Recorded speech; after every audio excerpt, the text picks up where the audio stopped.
মাত্র 10 টাকায় ইলিশ মাছ পাওয়া যাচ্ছে বা পাওয়া যাবে এমন মাইকিং করা হয় গত কয়েকদিন ধরে সদরপুর উপজেলা জুড়ে।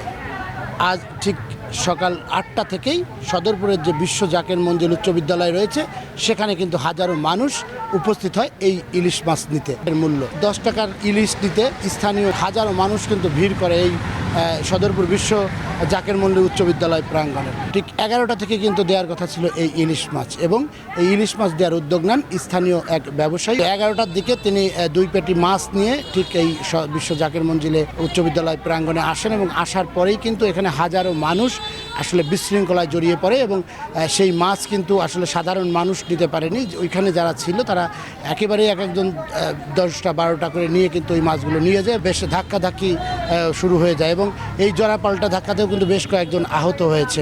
এবং এই যে স্থানীয় সাধারণ মানুষ তারা বলছেন যে এত কষ্ট করে তারা 100 টাকা 150 টাকা ভাড়া দিয়ে তারা কিন্তু এই উচ্চ বিদ্যালয় প্রাঙ্গণে এসেছেন, কিন্তু এসেও কিন্তু তারা ইলিশ মাছ নেওয়ার বদলে তারা কিন্তু আসলে খেয়েছেন ধাক্কা। যে পরিমাণে মাছ ওনারা নিয়ে আসছিল সেই পরিমাণ মাছ যদি আসলে সবাইকে সুষ্ঠুভাবে দেওয়া হতো তাহলে সবাই মাছ পাইতো, ঠিক আছে, কিন্তু উচ্ছৃঙ্খল জনগণের চাপে ওনারা মাছ ফালাই দিছে। পরে মাছ মানে হুমড়ি খেয়ে লোকজন মাছ মানে চিলুবিলু করে মাছ নিয়ে গেছে। সব মাছ তো ভলান্টিয়াররা নিয়ে গেছে, আইসে তো গরিবের জন্যই, সবাই সমান অধিকার।